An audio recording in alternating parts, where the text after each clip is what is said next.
अस्सलाम वालेकुम एवरीवन। तो आज जो है हम लोग प्रोटीन्स पढ़ने वाले हैं, ठीक है। तो अभी तक हमारा जो है वो बायोमोलिक्यूल्स के अंदर हम लोगों ने ये समझ लिया कि हम लोग बायोमोलिक्यूल्स किसको कहते हैं, हम लोग बायो माइक्रोमोलिक्यूल्स किनको कहते हैं, बायो मैक्रोमोलिक्यूल्स किन चीज़ों को कहते हैं।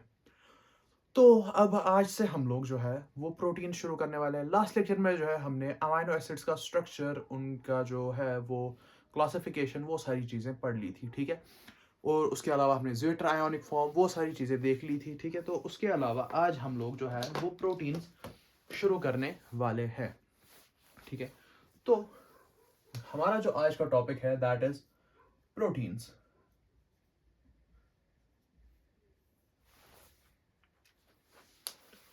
सबसे पहले हम लोग जो है वो एक बेसिक सी चीज़ को डील करते हैं, दैट इज कि एक ऐसा कोई मॉलिक्यूल है हमारी बॉडी के अंदर जो बहुत ज़्यादा फंक्शंस कर रहा है, ठीक है। कहीं भी देख लो आसपास अपनी बॉडी के अंदर, वहां पे ये चीज़ जो है वो फंक्शन कर रही है, ठीक है। कहीं पे कोई स्ट्रक्चरल रोल है तो वहां पे सेम मॉलिक्यूल है, ठीक है।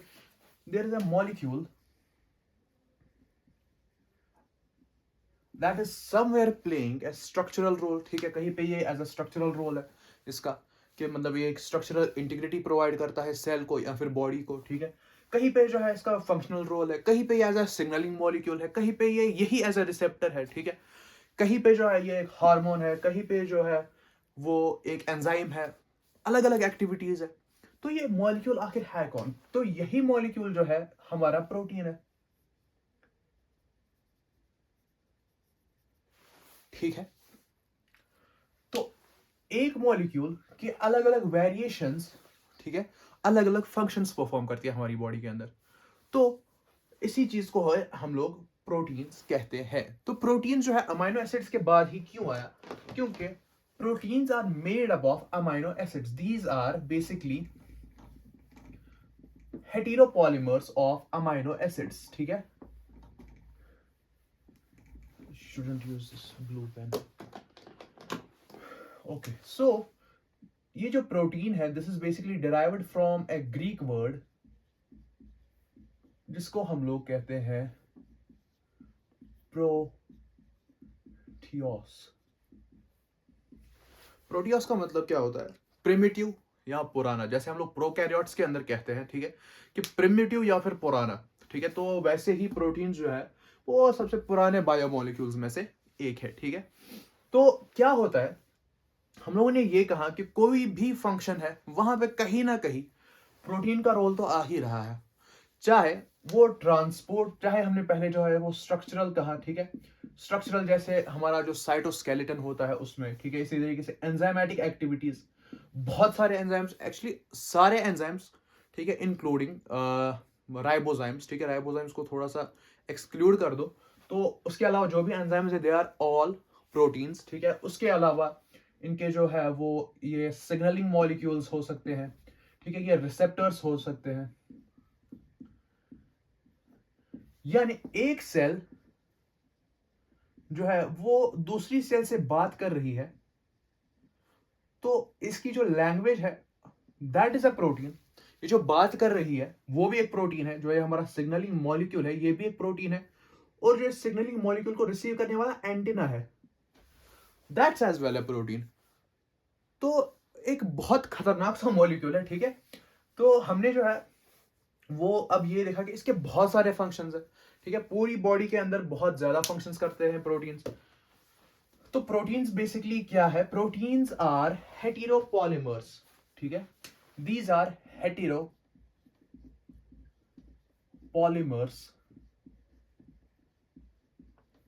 ऑफ अमाइनो एसिड्स, ठीक है। तो हम ऐसे लिख सकते हैं कि प्रोटीन्स जो है they are polymers of amino acids, ठीक है। but these are not homopolymers, these are heteropolymers. what do we mean by heteropolymers? हमने ये कहा था कि there are 20 amino acids जो कि लिविंग सिस्टम्स के अंदर जो है वो प्रोटीन्स बनाते हैं, ठीक है। So there will be different combinations of these only 20 amino acids, ठीक है। There will be different lengths of proteins, ठीक है। कोई जो है वो 10 से 12 अमाइनो एसिड रेसिड्यूज का बना हुआ होगा, this would be a protein. कोई जो है वो hundreds and thousands of amino acids से मिलकर बना हुआ होगा, so this would also be a protein, ठीक है। इसी तरीके से इसके अंदर जो है वो कई बार जो है वो जैसे ग्लाइसिन रिपीट्स होंगे फॉर एग्जाम्पल, ठीक है। और इसके अंदर जो है वो glycine, alanine, valine, leucine, isoleucine, tyrosine, threonine, ठीक है, ट्रिप्टोफान वगैरह, ये सारे, प्रोलीन, ये सारे जो है वो अलग अलग अमाइनो एसिड्स के जो है वो परम्यूटेशंस एंड कॉम्बिनेशंस बन के जो है वो बहुत सारे हमारे पास प्रोटीन्स बन के आएंगे। जैसे हम लोग ये कहते हैं कि हमारे पास जो है वो डीएनए बनाने के लिए 4 चीजें हैं, ठीक है। There is adenine, there is thymine, there is guanine and there is cytosine. ये 4 चीजें मिलके जो है वो पूरा डीएनए मॉलिक्यूल बनाती है, ठीक है। बहुत सारे ऑर्गेनिजम्स, चाहे वो सिंगल सेल ऑर्गेनिज्म हो, सबसे सिंपलेस्ट, या फिर सबसे कॉम्प्लेक्स ऑर्गेनिज्म हो, सबके अंदर यही 4 जो है वो बेसिक यूनिट्स है। इन्हीं के अलग अलग परम्यूटेशंस एंड कॉम्बिनेशंस के जरिए से अलग अलग ऑर्गेनिजम्स के अंदर अलग अलग किस्म का डीएनए पाया जाता है, और यही डीएनए जो है वो एक ऑर्गेनिज्म को दूसरे ऑर्गेनिज्म से डिफरेंट बनाता है। सिमिलरली देयर आर 20 यूनिट्स, ठीक है, 20 अमाइनो एसिड्स जो अलग अलग प्रोटीन्स बनाएंगे ऑफ डिफरेंट लेंथ्स, ठीक है, ऑफ डिफरेंट सीक्वेंसेस। तो ठीक है, तो वो हमारा अमाइनो एसिड हो गया। तो हमने जो है वो अमाइनो एसिड का एक बेसिक सा स्ट्रक्चर देखा था। तो हमने क्या कहा था, देयर वाज बेसिक स्ट्रक्चर जो हमने स्टडी किया था अमाइनो एसिड का। हमने ये कहा था कि there is a C alpha. C alpha is basically the protein जिसके साथ हमारा फंक्शनल ग्रुप अटैच होगा। लेकिन हमारे पास जो है अमाइनो एसिड के अंदर ऐसा एक ही कार्बन होता है और उसी के साथ जो है हमारे चारों ग्रुप्स अटैच होते हैं। There would be a COOH, there would be an NH2, ठीक है, there would be an R group and there would be a hydrogen. तो ये हमारा बेसिक स्ट्रक्चर हो गया अमाइनो एसिड्स का, ठीक है। तो हम लोग क्या करते हैं, एक और अमाइनो एसिड ले लेते हैं, ठीक है। There would be NH2, C alpha, COOH, R और H, ठीक है। नाउ तो से कि ये दो जो है वो अलग अलग दो अमाइनो एसिड्स है, we will name them as R1 and R2, क्योंकि हमने यही कहा था कि दो अमाइनो एसिड्स को हम डिफरेंशिएट ही इसी बेसिस पे करते हैं कि उनके R ग्रुप्स में क्या डिफरेंस है, ठीक है। तो यहां पे क्या होगा, there would be a reaction between them, ठीक है, और उस रिएक्शन के चलते यहां से OH, ठीक है, और यहां से एक H, ये बाहर आ जाएंगे in the form of water. और ये जो यहां पे दो अमाइनो एसिड्स है, they will combine to form a dipeptide, ठीक है। हमारे पास यहां पे एक C अल्फा है जिसके साथ हमारा C डबल बॉन्ड O जुड़ा हुआ है, ठीक है। And here there would be 1 NH, ठीक है, क्योंकि यहाँ पे NH2 थे तो एक H जब निकल गया तो वहां पे क्या बचा हमारा NH, ठीक है। ये जो COOH है ये बिल्कुल ऐसे होता है, ठीक है, C double bond O OH, और हमारा जो ये वाला OH है ये वाटर के साथ निकल गया दूसरे H के साथ, तो वहां पे बचा हमारा C double bond O and यहाँ पे जो है हमारा NH बचा। और ये जो NH है this is connected with C alpha, ठीक है। तो यहां से एक C अल्फा आ गया, वहां से एक C अल्फा आ गया, यहां से जो है हमारा अपना NH2 अमाइनो एसिड नंबर 1 का जो NH2 था वो बचा हुआ है। सिमिलरली यहां से जो है वो अमाइनो एसिड नंबर 2 का हमारा COOH जो है वो बचा हुआ है ग्रुप, ठीक है। इसका जो अपना यहाँ पे फंक्शनल ग्रुप है, ठीक है, या फिर जो इसका वेरिएबल ग्रुप है वो वहां पे है, ठीक है। Similarly there would be the H, वो वहीं पे रहेगा। अब बीच में जो है ये एक बॉन्ड बन गया, this here is the bond between C double bond O and NH, ठीक है। पहले अमाइनो एसिड का C डबल बॉन्ड O और दूसरे अमाइनो एसिड का NH जो है वो आपस में मिलके एक बॉन्ड बनाते हैं जिसको हम लोग पेप्टाइड बॉन्ड कहते हैं, ठीक है। इसी बॉन्ड को हम लोग पेप्टाइड बॉन्ड कहते हैं and this would be a dipeptide. Two amino acids when connected by a single peptide bond would be called a dipeptide, ठीक है। ट्राइपेप्टाइड would be जब 3 अमाइनो एसिड्स आपस में 2 पेप्टाइड बॉन्ड्स के जरिए से जुड़े हुए होंगे, ठीक है। तो यहां पे जो बेसिकली हम लोग कहते हैं दीज आर द एटम्स जो कि हमारे पेप्टाइड बॉन्ड के अंदर होते हैं। This C double bond O का जो ये डबल बॉन्ड है, ठीक है, दिस शोज रेजोनेंस, ठीक है, जिसकी वजह से ये जो पूरा बॉन्ड है ये प्लेनर हो जाता है, ठीक है। This whole bond exists in a single plane, ठीक है। फॉर एग्जाम्पल यहां पे हमारा सी डबल बॉन्ड ओ, ठीक है, यहां पे हमारा जो है पेप्टाइड बॉन्ड और यहां पे हमारा NH है, तो ये बिल्कुल एक ही प्लेन में रहते हैं क्योंकि यहां पे जो है वो डबल बॉन्ड है। एक सिंगल बॉन्ड के अराउंड जो है वो रोटेशन पॉसिबल होती है। For example if this is a single bond, तो इसके अराउंड रोटेशन जो है वो पॉसिबल है, ठीक है। The moment it becomes double bond, तो वहां पे जो है वो रोटेशन नहीं हो पाती क्योंकि ये बॉन्ड्स जो है वो आपस में उलझ जाएंगे। तो हमें जो एक बॉन्ड को तोड़ना पड़ेगा, तब जाके हम लोग जो है वो रोटेशन शो कर पाएंगे।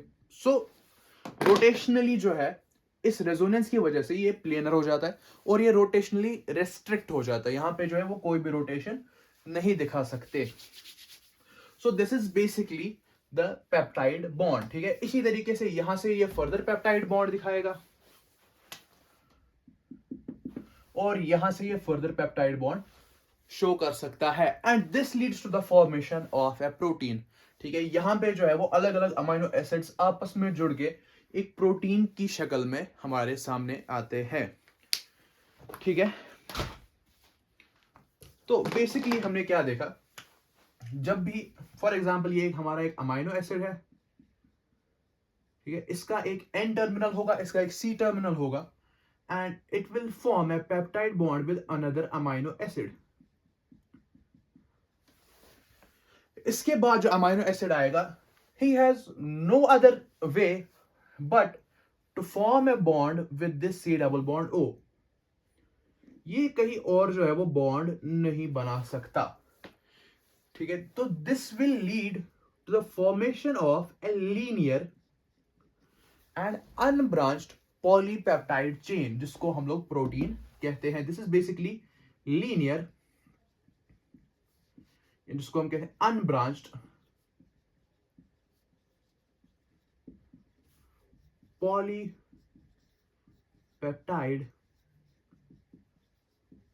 Chain of amino acids. बहुत सारे अमाइनो एसिड्स आपस में एक लीनियर सी अनब्रांच्ड पॉलीपेप्टाइड की चेन बनाते हैं और यही चेन जो है वो आगे चल के प्रोटीन बन जाती है। सो यहां से भी it will be connected to some amino acid, यहां से भी it will be connected to some amino acid, ठीक है। So this is basically the introduction of proteins. यहां तक हम लोग ये समझ चुके हैं कि व्हाट प्रोटीन्स आर। प्रोटीन्स जो है वो ग्रीक वर्ड प्रोटियोस से लिया गया है, दैट मीन्स प्रिमिटिव या पुराना, ठीक है। उसके अलावा हमने ये चीज देखी कि प्रोटीन्स जो है वो अमाइनो एसिड्स के हेटेरोपॉलीमर्स होते हैं, that leads to the formation of number of proteins of different lengths, ठीक है। जो भी उसका फंक्शन होगा उसी हिसाब से उसकी शेप होगी, उसी हिसाब से उसकी लेंथ होगी, ठीक है। That will be determined by DNA, वो हम देखेंगे आगे कैसे होता है वो सारी चीजें, ठीक है। उसके बाद हमने देखा कि how peptide bond is formed, ठीक है। पेप्टाइड बॉन्ड का हमने देखा कि व्हाई इट इज प्लेनर, ठीक है, क्योंकि यहाँ पे जो है वो रेजोनेंस शो करेगा। This double bond will shift here then back then to here, ठीक है। इसकी वजह से क्या होगा, there will be a partial double bond character between this C and this N that will lead to the formation of a planar structure. वहां पे rest जो है वो रोटेशन कर पाएगा, this bond can rotate, this bond can rotate, ठीक है, बाकी जो है वो रोटेट नहीं कर पाएगा, ठीक है, क्योंकि बीच में जो है वो पेप्टाइड बॉन्ड्स बनेंगे। उसके अलावा हमने देखा कि जब भी अमाइनो एसिड्स आपस में जुड़ेंगे they will form A linear and unbranched, ठीक है, unbranched chain of amino acids, ठीक है। क्यों ये लीनियर रही, क्योंकि एक अमाइनो एसिड आके अपना जो बॉन्ड है उसको पेप्टाइड बॉन्ड वो कहां पे बनाएगा, he will make it with this C double bond O। वो यहां पे इस R2 के साथ नहीं बनाएगा, यहां पे इस H के साथ नहीं बनाएगा, बना भी लेगा तो वो हमारा पॉलीपेप्टाइड रहा ही नहीं, ठीक है। Maybe in some kind of scenario, ठीक है, कोई एक्सेप्शनल सिनेरियो हो गया जिसके अंदर जो है वो आने वाले अमीनो एसिड ने कहीं पे और पे बॉन्ड बना लिया, तो that won't remain as as a polypeptide, ठीक है, वो अब पॉलीपेप्टाइड नहीं रहा। पॉलीपेप्टाइड इज बेसिकली जब अनब्रांच्ड और linear chain of amino acids हमारे सामने बनती है, ठीक है। तो this is all about the peptide bond. तो इसके बाद दो चीजें हैं जो बिल्कुल सिर्फ याद रखनी है। One is there is collagen and there is rubisco, ठीक है, रूबिस्को एंड कोलेजन। कोलेजन जो है वो एनिमल वर्ल्ड के अंदर पाया जाने वाला सबसे अबंडेंट प्रोटीन है, ठीक है, एनिमल वर्ल्ड के अंदर। और रूबिस्को जो है वो पूरे के पूरे बायोस्फीयर में पाया जाने वाला सबसे ज्यादा अबंडेंट प्रोटीन है, ठीक है। तो दो प्रोटीन्स है जो सबसे ज्यादा अबंडेंस में पाए जाते हैं। एक जो है वो एनिमल वर्ल्ड के अंदर जो सबसे ज्यादा अबंडेंस में पाया जाता है, दैट इज कोलेजन, ठीक है। इसका बेसिकली एक स्ट्रक्चरल रोल होता है, ठीक है। और उसके अलावा जो है रूबिस्को, उस वो जो है वो बायोस्फीयर के अंदर सबसे ज्यादा पाया जाता है। रूबिस्को की जो फुल फॉर्म है दैट इज राइबुलोस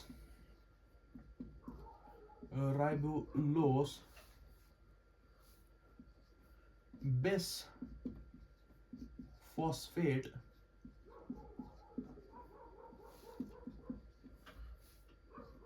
कार्बोक्सिलेस ऑक्सीजनेस, ठीक है। So this is the full form of rubisco. Ribulose, ठीक है, आर एंड यू यहां से है, बिस सी एंड ओ, ठीक है। इसी हिसाब से जो है वो यहाँ पे कहाँ पे स्मॉल लिखना है, कहाँ पे कैपिटल लिखना है, उस चीज का ध्यान रखना है। तो आर कैपिटल, उसके बाद यू स्मॉल, बिस को, ठीक है।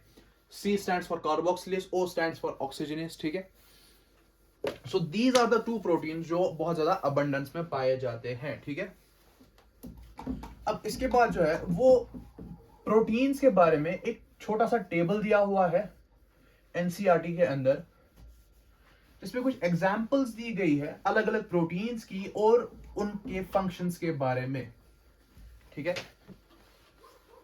जिसमें जो हमारा पहला ही प्रोटीन है, ठीक है, हमारा जो यहां पे है वो प्रोटीन और उनका function,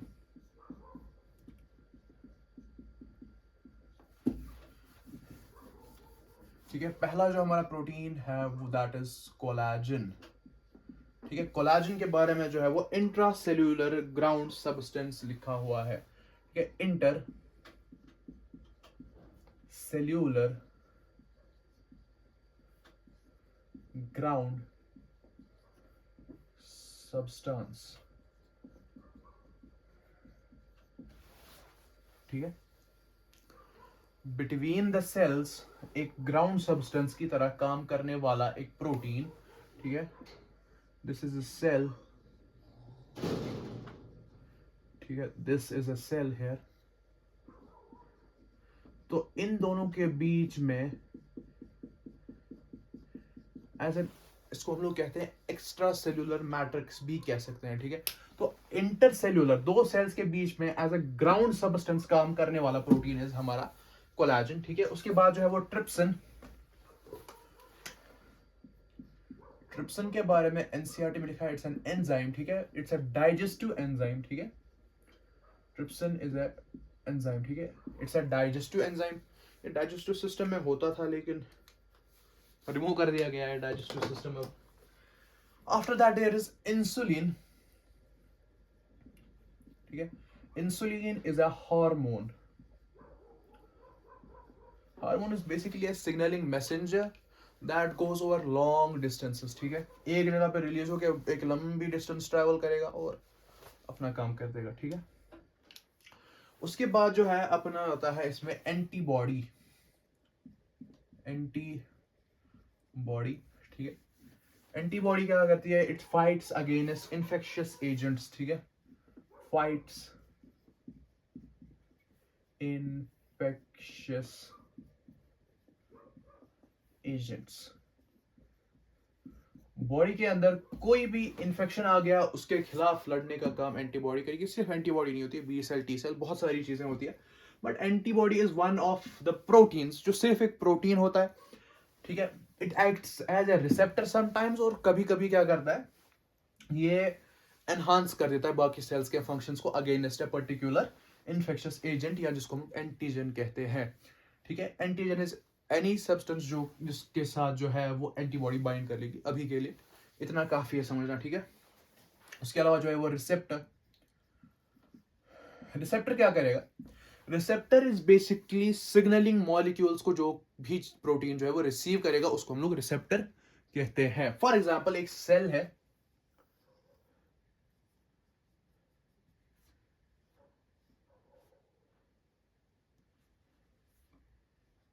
it has this receptor, it's a protein receptor, ठीक है। तो यहां से जैसे कोई हार्मोन आ गया, this hormone will bind here, this hormone can be proteinaceous or this can be, क्या बोलते हैं उसको, स्टीरॉयडल हार्मोन भी हो सकता है, ठीक है। This will bind here and यहाँ से जो है वो सेल के अंदर एक सिग्नल जाएगी जिसकी वजह से जो है वो कोई फंक्शन किया जाएगा, ठीक है। कोई भी फंक्शन सेल के अंदर होगा, this can be growth, proliferation, ठीक है, वगैरह वो सारी चीजें, बहुत सारी चीजें हो सकती है, ठीक है। कोई भी ट्रांसक्रिप्शन कर लो, कुछ भी कर लो, ठीक है। सो इन ऐसी चीजों को जो है हम लोग वो रिसेप्टर कहते हैं। एक बात एक्स्ट्रा यहाँ पे बता देता हूँ, कोई भी कैंसर सेल जो होती है, ठीक है, कोई भी सेल जो होती है ना, उनको क्या चाहिए होता है, basically there are some intrinsic signals and some extrinsic signals for cell growth, ठीक है। बाहर से कोई सिग्नल आ गई कि सेल ग्रोथ कर लो या फिर सेल प्रोलिफरेशन कर लो, या अंदर से कोई सिग्नल है दैट सेज कि नाउ वी शुड डिवाइड, ठीक है। वन जो है जो हमारा घर है, इसमें जो अब लोग हैं वो काफी बढ़ चुके हैं, तो we should divide this house now into two and live separately, ठीक है।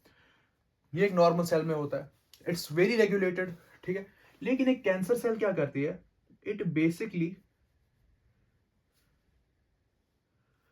बाहर से जो सिग्नल आ रहे हैं वो तो आ ही रहे हैं, it starts to produce own signals that will bind to its own receptors, और ये जो है वो सेल को ट्रिगर करेंगे कि चलो डिवाइड हो जाओ, and this will divide into two cells, ठीक है। ये जो है वो एक चीज होती है जो कैंसर प्रोड्यूस करती है, ठीक है। Cancer is basically uncontrolled division of cells, ठीक है, that leads to the formation of tumor and tumor leads to the formation of cancer, ठीक है। तो रिसेप्टर जो है वो बेसिकली सेंसरी रिसेप्शन, ठीक है। कोई भी मॉलिक्यूल आया जिसने किसी भी किस्म का स्टिमुलस लाया, ठीक है, तो उसको रिसीव करने का काम जो है वो रिसेप्टर्स करते हैं, जैसे स्मेल, टेस्ट, ठीक है, या कोई भी इंटरसेल्यूलर, ठीक है, आपस में सेल्स जो आपस में जो भी बातचीत करेंगे वो भी हमारा इसके अंदर आ जाएगा। इसके अलावा जो है हार्मोन एटसेट्रा, ठीक है। So this is basically for the receptor. इसके बाद जो है वो नेक्स्ट जो आता है यहाँ पे, दैट इज GLUT4। GLUT4 कुछ भी नहीं है, ये बस ग्लूकोज को ट्रांसपोर्ट करने की एक चैनल है, ठीक है, for channel for glucose transport, ठीक है। Enables glucose transport into the cells, enables glucose transport into the cells, ठीक है। जब हम लोग सेल बायोलॉजी पढ़ेंगे तो वहां पे हम लोग ये समझेंगे कि सेल की जो मेम्ब्रेन है that's a semi permeable membrane, ठीक है, या हम ये कह सकते हैं कि सिलेक्टिवली परमिएबल मेम्ब्रेन है। कुछ चीजों को वो अंदर जाने देगी, कुछ चीजों को अंदर नहीं जाने देगी, ठीक है। जो भी स्मॉल मॉलिक्यूल्स होंगे हाइड्रोफोबिक होंगे, दे कैन पास, जो भी हाइड्रोफिलिक होंगे दे कैन नॉट पास, बड़े बड़े molecules they can not pass, ठीक है। मोस्ट ऑफ दी चीजों के लिए जो है वो हमें कुछ ट्रांसपोर्टर्स चाहिए होते हैं, कुछ चैनल्स चाहिए होती है, ठीक है। वैसे ही हमारे पास जो है वो GLUT4 चैनल है that enables the transport of glucose into the cell, ठीक है। यहां तक समझ गए। नाउ हमने एक चीज जो समझ ली प्रोटीन्स बनते कैसे, ये बीच में बस एक टेबल आ गया था एनसीईआरटी का फॉर एग्जांपल्स के लिए, ठीक है। तो एनसीईआरटी की कोई चीज स्किप नहीं कर रहे हैं, ठीक है। हाँ, एक्स्ट्रा कभी कभी चले जाते हैं, that's not the big deal, but कोई चीज स्किप भी नहीं करेंगे, ठीक है। सो बेसिकली अब हमें ये समझना है कि प्रोटीन्स जो है वो बनते कैसे हैं। हमने ये कहा कि प्रोटीन जो है वो कोई फंक्शनल काम करेंगे, ठीक है, कोई काम करेंगे बॉडी के अंदर, लेकिन बहुत सारे जब अमाइनो एसिड्स आपस में मिलेंगे they will not function as such, ठीक है। तो क्या होता है, ये अमाइनो एसिड्स आपस में मिल के जो है वो फाइनल प्रोटीन स्ट्रक्चर किस तरीके से बनाते हैं, हमें वो चीज अब समझनी है, ठीक है। So there will be structure of proteins, ठीक है, या फिर हम लिख सकते हैं इसको स्ट्रक्चरल लेवल्स ऑफ प्रोटीन्स, ठीक है, structural levels of proteins. Proteins जो है वो बेसिक अमाइनो एसिड स्ट्रक्चर से अपना final protein structure that is functional structure कैसे अटेन करते हैं, वो चीज हमें समझनी है, ठीक है। इसके अंदर जो हमारा पहला आता है दैट इज प्राइमरी स्ट्रक्चर, ठीक है, primary structure of proteins. Proteins का प्राइमरी स्ट्रक्चर हम किस चीज को कहते हैं। हमने ये कहा कि बहुत सारे अमाइनो एसिड्स जो है वो आपस में पेप्टाइड बॉन्ड फॉर्म करके जो है वो प्रोटीन्स बनाते हैं। नाउ वी विल अंडरस्टैंड कि ये प्राइमरी स्ट्रक्चर ऑफ प्रोटीन्स क्या होता है, ठीक है। प्राइमरी स्ट्रक्चर हम ऐसे कह सकते हैं कि सबसे बेसिक स्ट्रक्चर।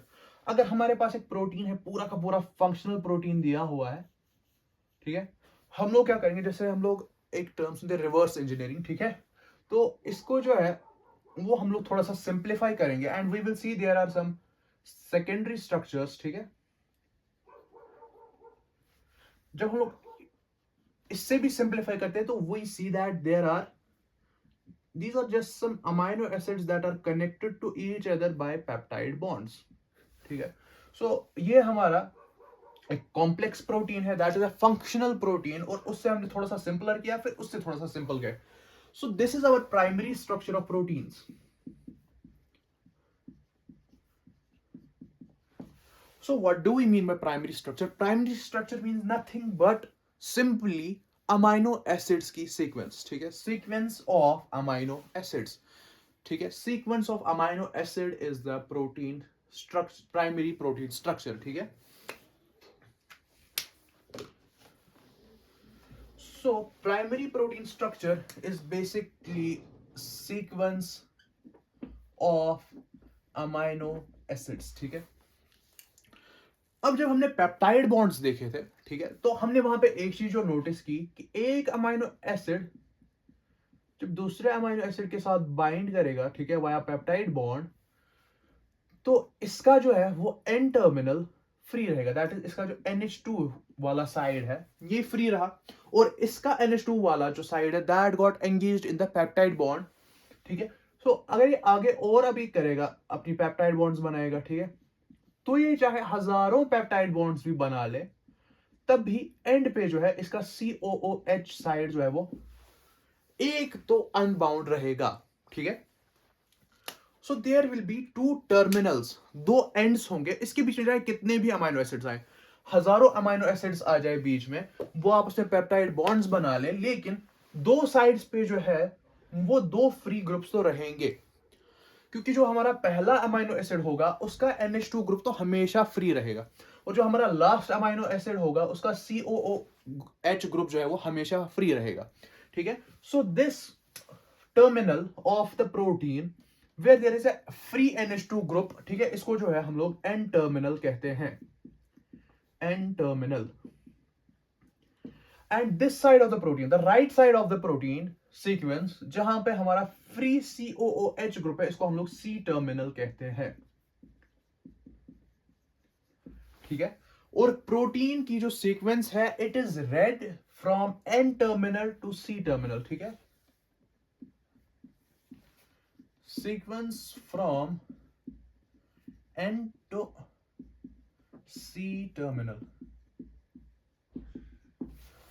प्रोटीन को जब भी उसकी सीक्वेंस पढ़ी जाएगी, फॉर एग्जांपल एक प्रोटीन है जिसके अंदर हमारा glycine, proline, alanine, valine, leucine, isoleucine वगैरह वगैरह। अब हमें इस प्रोटीन की सीक्वेंस पढ़नी है, तो we will not go like ILVAPG या फिर कोई भी रैंडमली नहीं पढ़ लेंगे कि IVILPAG वगैरह, ये सब नहीं होगा। We will go from the left hand side to the right hand side, that is from the N terminal to the C terminal, and we will read it like GPAVLI।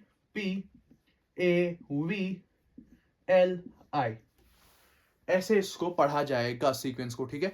तो primary structure of protein is the sequence of amino acids, और ये sequence of amino acids जो है it will have two terminals, one would be the N terminal, one would be the C terminal, and the sequence would be read from N to C terminal, ठीक है। हमेशा जो है वो sequence कैसे पढ़ी जाएगी, N to C terminal पढ़ी जाएगी। इसके बाद जो है, जब हमने ये देख लिया कि there is an amino acid sequence है, ठीक है, अब ये अमाइनो एसिड सीक्वेंस जो है मिलके यहां पे हमारे पास जो है वो एक सेकेंडरी स्ट्रक्चर बनाएगी, secondary structure of proteins. What is basically secondary structure of proteins? हमारे पास जो है वो सिंपली एक अमाइनो एसिड की तार है, ठीक है। Late me just show you.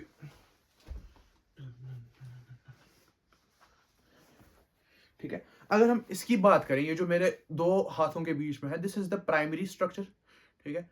The moment I start to coil it a bit, ठीक है, लाइक दिस फॉर एग्जाम्पल, ठीक है, ये एक टर्न हो गया यहाँ पे, this would be the secondary structure, ठीक है। जब मैं इसको फर्दर फोल्ड करूंगा, ठीक है, and form a kind of a 3D structure, so this would be the tertiary structure, ठीक है। So this was the primary structure. जब इसने एक लोकल अरेंजमेंट शो किया, ठीक है, एक लोकल अरेंजमेंट शो किया, we call that is a secondary structure. जब ये सेकेंडरी स्ट्रक्चर फर्दर कॉम्प्लिकेट होता गया, ठीक है, ऐसे, तो हमने ये कहा कि this became the tertiary structure of protein. तो कॉम्प्लेक्सिटी जितनी बढ़ती जा रही है, we are going from primary to secondary to tertiary to quaternary, ठीक है। तो हमारा जो सेकेंडरी स्ट्रक्चर है, दिस इज बेसिकली, हम लोग इसको डिफाइन कैसे करते हैं, it's the local arrangement, local arrangements, arrangement in protein, ठीक है। एक प्रोटीन का कोई भी स्ट्रक्चर है, उसके अंदर जो है वो बहुत सारे लोकल अरेंजमेंट्स होंगे, लोकली जो है वो फोल्डिंग्स एंड कॉइलिंग्स फॉर्म होंगी, ठीक है। तो क्या होता है कि एक जो अमाइनो एसिड की एक लॉन्ग चेन है, ठीक है,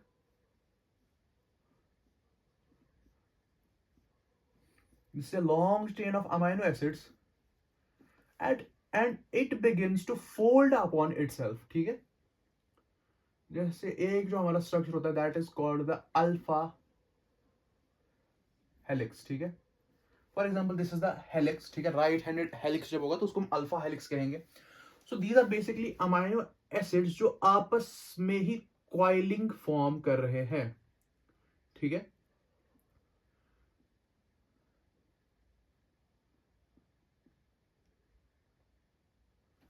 ये पूरा प्रोटीन नहीं है, पूरा प्रोटीन इज फॉर एग्जांपल ऐसे, there is another alpha helix, ठीक है, there is a beta sheet, there is an anti parallel beta sheet, and there is another alpha helix, there is a random coil, ठीक है।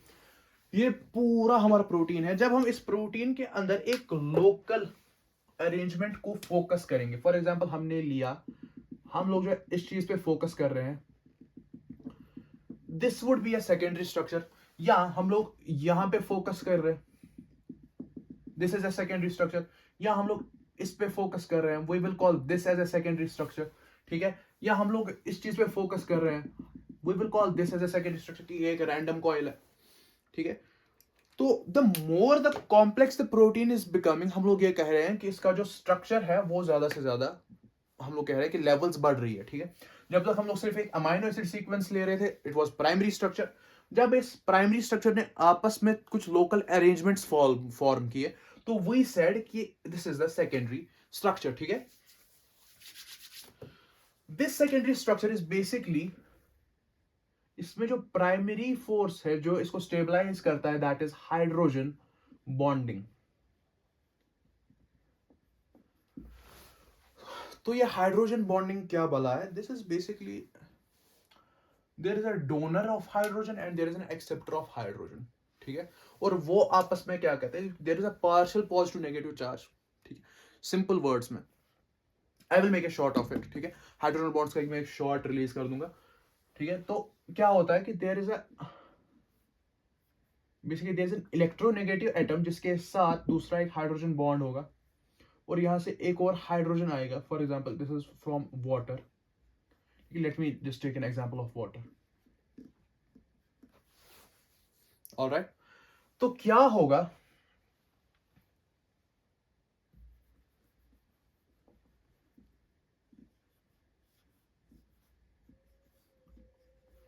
ये जो electronegative atom है, it will pull the electrons towards itself. इसके ऊपर जो है वो एक पॉजिटिव चार्ज आ जाएगा, पार्शियल पॉजिटिव चार्ज। जबकि यहां पे क्या होगा कि ये ऑक्सीजन जो है वो अपनी तरफ इन इलेक्ट्रॉन्स को खींच रहा है, there will be a partial negative charge. और इस partial positive and negative charge में क्या होगा, there will be a formation of a bond, ठीक है। कोई एक्सचेंज ऑफ इलेक्ट्रॉन्स नहीं हो रहा, कोई ट्रांसफर ऑफ इलेक्ट्रॉन्स नहीं हो रहा, there is just a partial positive and partial negative charge, ठीक है, due to some electronegative atoms, ठीक है। तो क्या हो रहा है कि ऑक्सीजन और इस हाइड्रोजन के बीच में यहाँ पे एक बॉन्ड बन रहा है। इसी बॉन्ड को जो है वो हम लोग हाइड्रोजन बॉन्ड कहते हैं, हाइड्रोजन बॉन्ड कहते हैं, ठीक है। सो यही हाइड्रोजन बॉन्ड क्या होता है, इन्हीं प्रोटीन्स के बीच में जो है एक हाइड्रोजन बॉन्ड बन जाता है, ठीक है। ये जो प्रोटीन्स के जो लोकल अमाइनो एसिड्स है, इनके पास क्योंकि OH ग्रुप्स भी है, ठीक है, H ग्रुप्स भी है, ये बेसिकली वो वाला हाइड्रोजन होना चाहिए that should be bound to you know some very highly electronegative element, ठीक है। तो सबसे highly electronegative element is fluorine, then it is oxygen, then it is nitrogen, ठीक है। तो बायोलॉजिकल सिस्टम में सबसे ज्यादा जो है वो यही वाले दो पाए जाते हैं, ठीक है। So there is an oxygen and there is an nitrogen. अगर इनके साथ कोई भी हाइड्रोजन बाउंड होगा, so it can participate in a hydrogen bonding, ठीक है। तो क्या होता है बेसिकली, जब ये सेकेंडरी स्ट्रक्चर्स फॉर्म होते हैं, इनको स्टेबलाइज करने का काम हाइड्रोजन बॉन्डिंग करती है, इनको बनाने का काम, इनको स्टेबलाइज करने का काम हाइड्रोजन बॉन्डिंग का होता है। Now let's understand these secondary structures, ठीक है।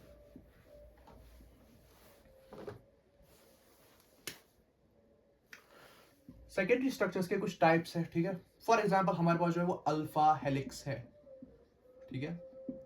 अल्फा हेलिक्स इज बेसिकली, जब प्रोटीन जो है एक कॉइल जैसी स्ट्रक्चर फॉर्म करेंगे,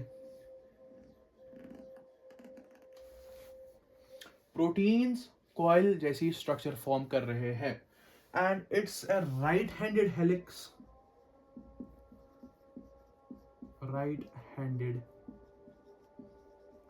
हेलिक्स, ठीक है। It will coil like this and move up ऐसे, ठीक है। तो दिस इज दिस, ओके। इसके अलावा इसके अंदर जो R ग्रुप्स होंगे, R groups will be protruding out of the helix, protruding out, ठीक है। जैसे यहाँ पे कोई R ग्रुप है, it will be outside here, it will be outside here, it will be outside here, here, here, here, ठीक है। With in the helix जो है वो R ग्रुप्स नहीं होंगे, R ग्रुप्स को जो है वो बाहर की तरफ अरेंज किया जाएगा, and there will be hydrogen bonding between amino acids, ठीक है। फॉर एग्जांपल ये जो है वो इसके साथ हाइड्रोजन बॉन्डिंग शो करेगा, ये इसके साथ हाइड्रोजन बॉन्डिंग शो करेगा, ये यहाँ पे हाइड्रोजन बॉन्डिंग शो करेगा, this will form hydrogen bond here here here. तो ये चीजें जो है वो एक अल्फा हेलिक्स को स्टेबल बनाएंगी, क्यों? क्योंकि there is energy stored in these bonds, ठीक है। ये जो है वो खुला नहीं रखा हुआ है, पर्टिकुलर एक अरेंजमेंट है जिसके तहत रखा हुआ है, जिस अरेंजमेंट के तहत क्या होता है, बेसिकली हमारे जो आर ग्रुप्स है they start to protrude outward, इससे जो है वो एक स्टेबल स्ट्रक्चर बनता है हमारे सामने। Let me just check this, okay. तो नेक्स्ट जो है, इसके अलावा कुछ है इसमें? अच्छा, इसकी एग्जांपल्स देख लेते हैं। एग्जाम्पल है हमारा कैरेटिन, ठीक है, और हमारा मायोसिन और टोपोमायोसिन,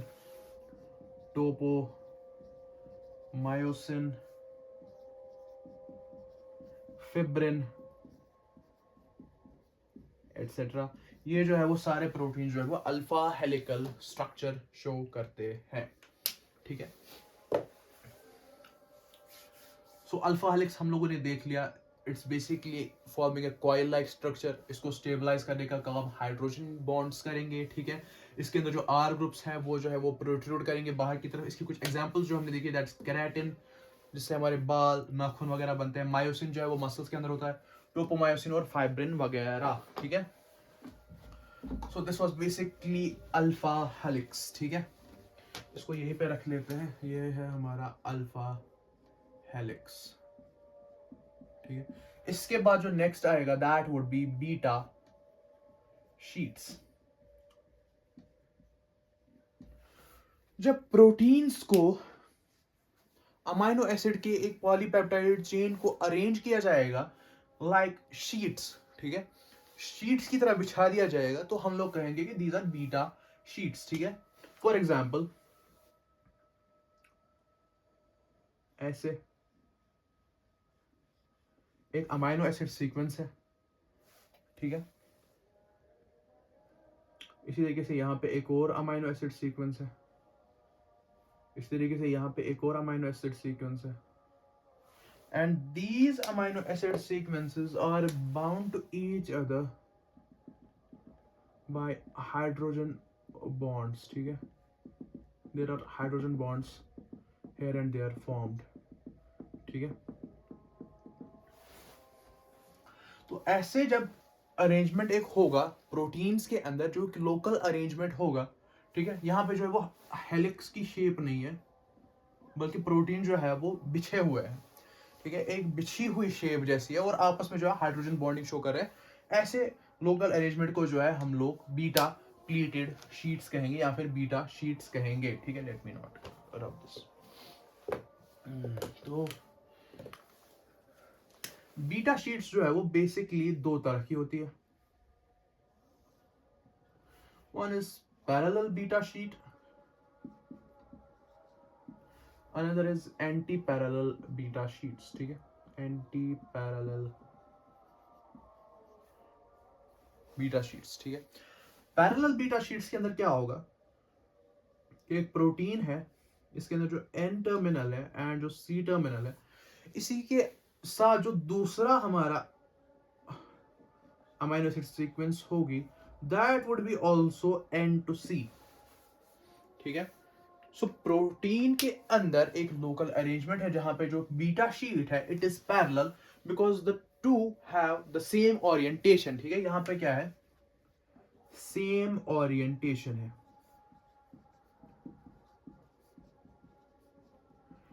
जबकि अगर हम एंटी पैरेलल के अंदर देखें तो यहां पे क्या होगा, this is basically like this. अगर ये N है ये C है, this would B N and this would B C।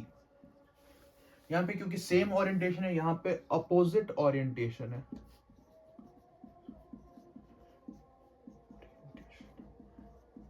These amino acid sequences are oriented opposite to each other, ठीक है। ये जो है हमारा ये लेस स्टेबल होता है और ये हमारा मोर स्टेबल होता है। Anti parallel is more stable and parallel is less stable. अभी के लिए ऐसा मान लो कि फॉर एग्जांपल हम लोग ये कहे मेरे पास ये 3 मार्कर्स है, ठीक है। I hope you are able to see this. मेरे पास ये 3 मार्कर्स है और ये दूसरे 3 मार्कर्स है। अगर ये मार्कर्स जो है वो एक दूसरे के ऊपर डायरेक्टली अरेंज कर दिया जाए लाइक दिस, ठीक है, एक मार्कर दूसरे मार्कर के ऊपर है, दूसरा मार्कर दूसरे मार्कर के ऊपर है और तीसरा मार्कर तीसरे मार्कर के ऊपर है, ठीक है, तो यहाँ पे जो है वो स्टेबिलिटी कम है। द मोमेंट ये एक दूसरे के ग्रूव्स में चले जाएंगे, ठीक है, पहला वाला पहले और दूसरे के ग्रूव में, दूसरा वाला दूसरे और तीसरे के ग्रूव में, और तीसरा वाला जो है वो यहाँ पे आ गया, तो स्टेबिलिटी थोड़ी सी बढ़ जाएगी, ठीक है। तो पैरेलल में क्या होता है, दीज आर बेसिकली एक दूसरे के ऊपर डायरेक्टली आ गए, ठीक है। एक्चुअल रीजन इज बेसिकली कि हाइड्रोजन बॉन्ड जो है यहाँ पे लीनियर नहीं बन रहा, यहाँ पे लीनियर हाइड्रोजन बॉन्ड्स बनते, ठीक है। तो हम लोग इसको ऐसे याद रख सकते हैं कि ये जो है आपस में डायरेक्टली आ गए तो एक दूसरे के ग्रूव्स में नहीं फंसेंगे, ठीक है। जैसे यहाँ पे ये उंगलियां ये आपस में ऊपर है तो एक दूसरे के ग्रूव्स में नहीं फंस रही।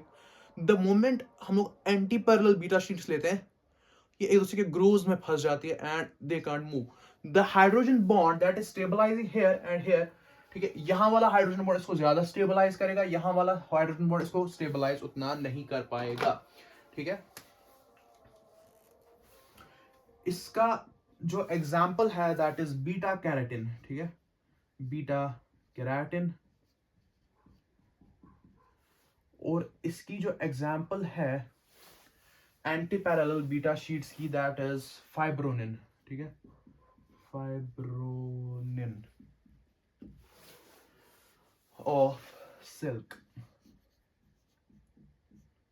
ठीक है। सिल्क के अंदर जो फाइब्रोनिन होता है और इंसानों के अंदर जो बीटा कैरेटिन होता है, these are two examples of beta sheets, ठीक है, बीटा प्लीटेड शीट्स या फिर बीटा शीट्स, ठीक है। इसके अलावा जो है और भी सेकेंडरी स्ट्रक्चर्स होते हैं, ठीक है।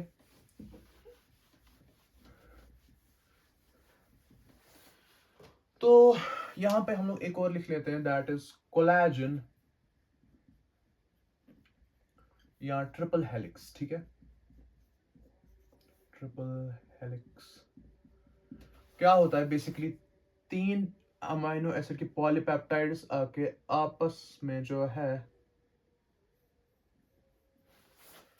वो ऐसे जुड़ जाते हैं और ट्रिपल हेलिक्स स्ट्रक्चर फॉर्म करते हैं, ठीक है। इसके अंदर क्या होता है basically, there is a hydrogen bonding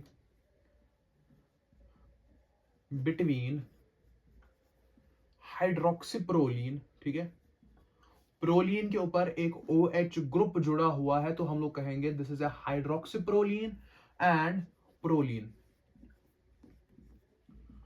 proline और हाइड्रोक्सीप्रोलीन के बीच में जो है वो हाइड्रोजन बॉन्डिंग हो रही है, तब जाके हमारे पास जो है वो कोलेजन का ट्रिपल हेलिक्स स्ट्रक्चर फॉर्म हो रहा है। So this was all about the secondary structures, ठीक है। Secondary structures are basically the local arrangements of proteins, ठीक है, यही लोकल अरेंजमेंट्स आपस में मिलके एक टर्शियरी स्ट्रक्चर को जन्म देंगे, ठीक है।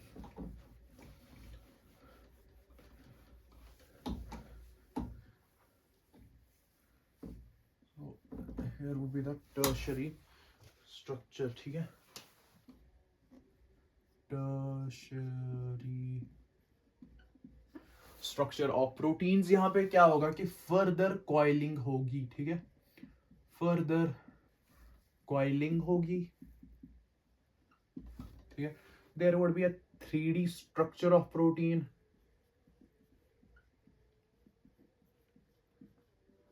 ठीक है, यही वाला जो प्रोटीन है ये फंक्शनल होगा, ठीक है। Tertiary structure is very important as long as we are concerned with the functionality of the protein, ठीक है। तो इसके अलावा tertiary structure would be made up of a single polypeptide chain, polypeptide chain, ठीक है।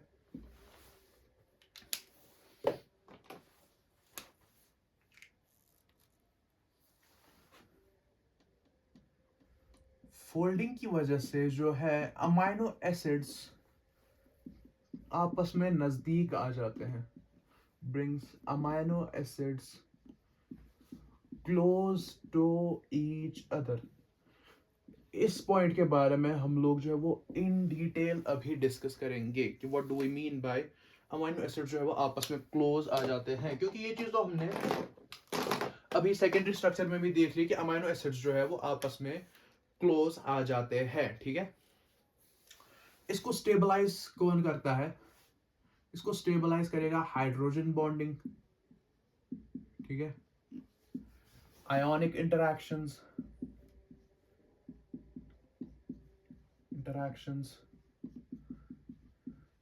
there would be covalent bonding,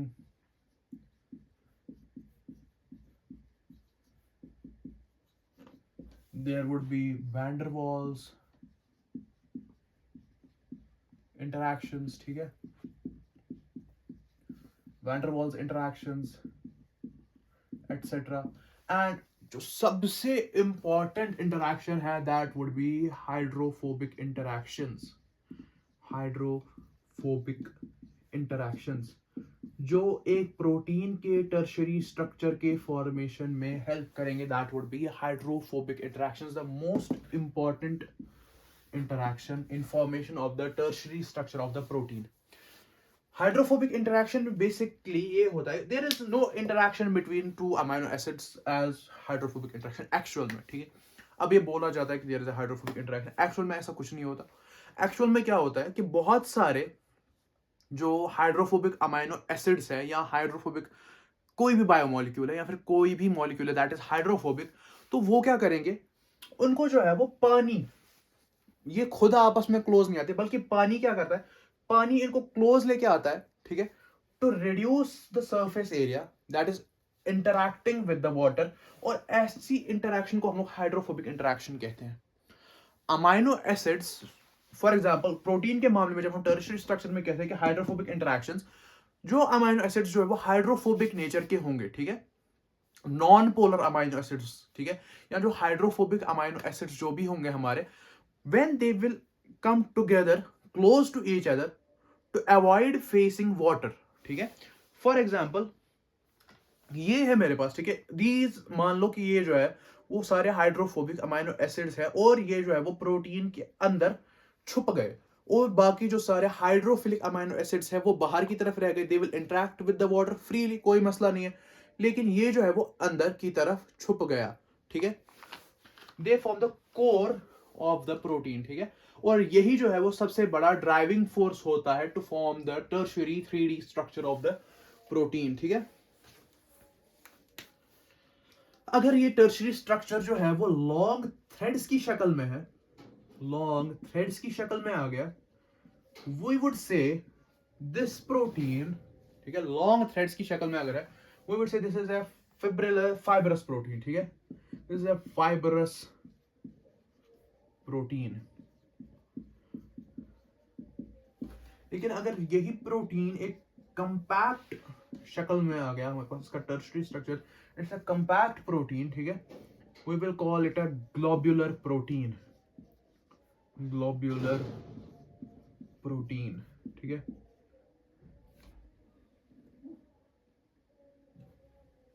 globular protein.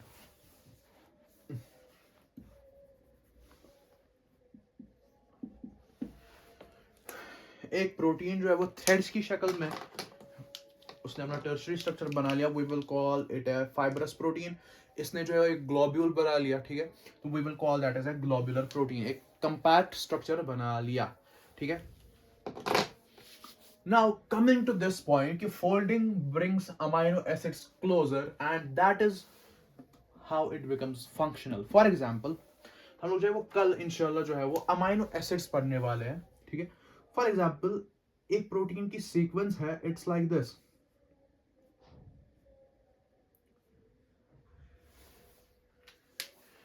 and there are some amino acids like this one, this one, this one and this one।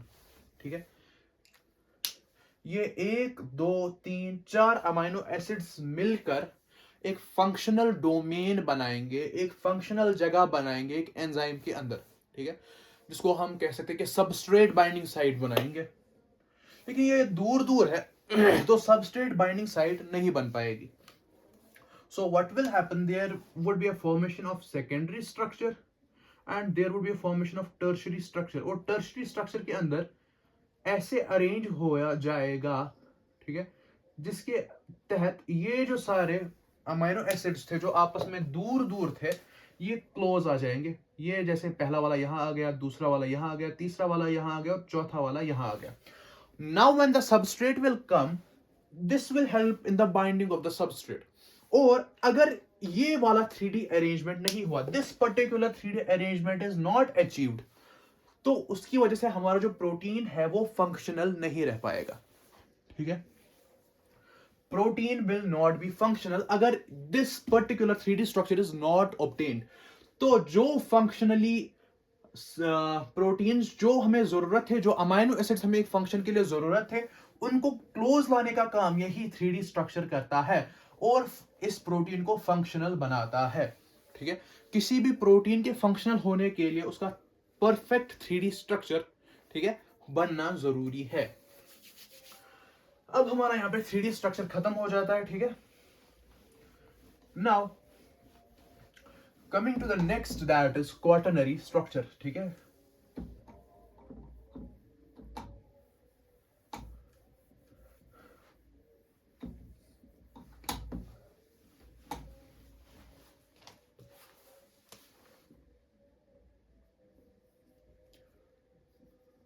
Quaternary structure, ठीक है। You can write primary as 1 degree, secondary as 2 degree, tertiary as 3 degree and quaternary as 4 degree, ठीक है। आगे structure लिख दो या STR लिख दो खाली, that's one of the same thing, ठीक है। तो quaternary structure, what does quaternary structure mean? अगर एक प्रोटीन, ठीक है, एक प्रोटीन फंक्शनल तब होता है जब मल्टीपल सब यूनिट्स आपस में आके जुड़ जाएंगे, ठीक है। Multiple sub units join together, ठीक है। या फिर हम ये कहेंगे 2 और मोर देन 2 सब यूनिट्स जो है वो जब आपस में जुड़ेंगे तब जाकर एक फंक्शनल प्रोटीन बनेगा। This structure where multiple tertiary structures of या फिर tertiary sub units will bind together to form a functional protein, ऐसे स्ट्रक्चर को हम लोग क्वाटरनरी स्ट्रक्चर कहेंगे, ठीक है। अगर ये जो सब यूनिट्स है, these are identical sub units, और if they are non identical sub units. देखो हमने अभी तक क्या देखा कि there is amino acid sequence, there are multiple local arrangements, ठीक है, दैट आर फॉर्म। उसके बाद जो है वो 3D स्ट्रक्चर आ गया हमारे पास। अब अगर यही 3D structure, multiple 3D structures आपस में जुड़ रहे हैं, ठीक है, this for example one structure 3D structure, this is for example another, this is another and this is another.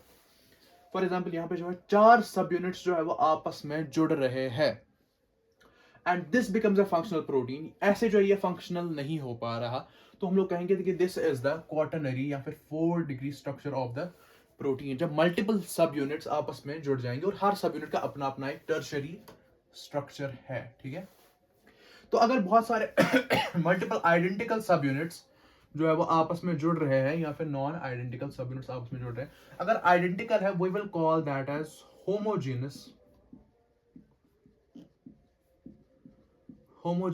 Quaternary structure. अगर नॉन आइडेंटिकल सब यूनिट्स आपस में जुड़ रहे हैं we will call that as a heterogeneous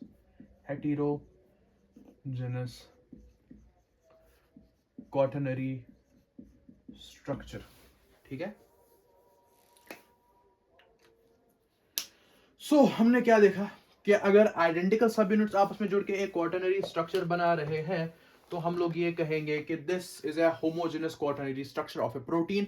अगर non identical sub units 2 और more than 2 non identical sub units आपस में जुड़ रहे हैं, सो वी वुड से कि there is a heterogeneous quaternary structure, ठीक है।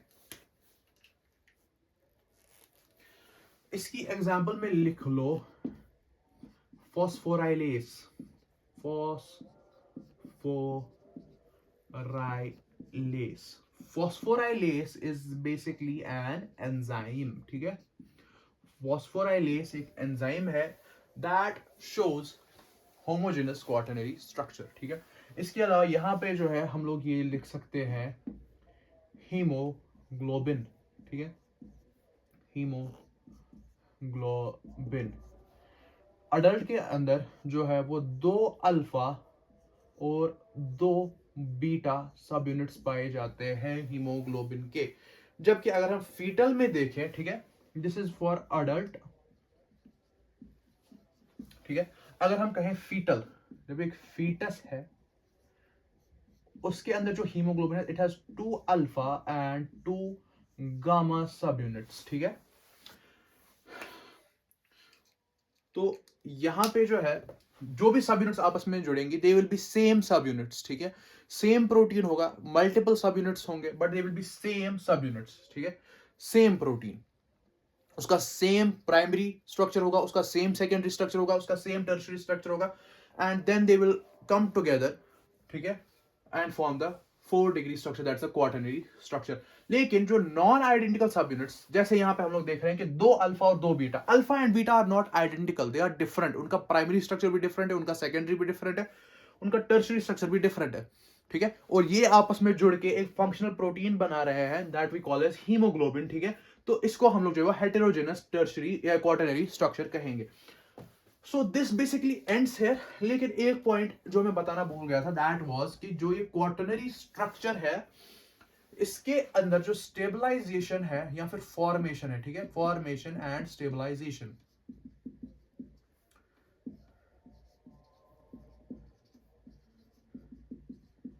ये सिर्फ और सिर्फ नॉन कोवलेंट इंटरेक्शंस के जरिए से होगी.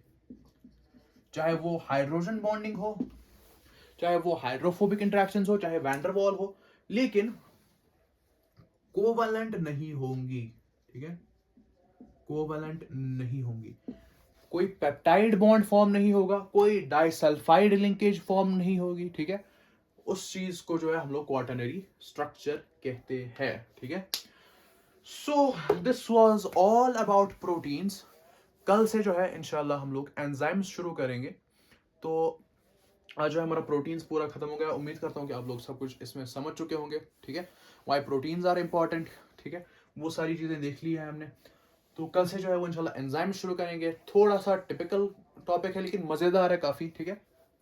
तो कल से इंशाल्लाह एंजाइम शुरू करते हैं. तब तक के लिए पढ़ते रहिए, मेहनत करते रहिए. All the very best. अस्सलाम वालेकुम.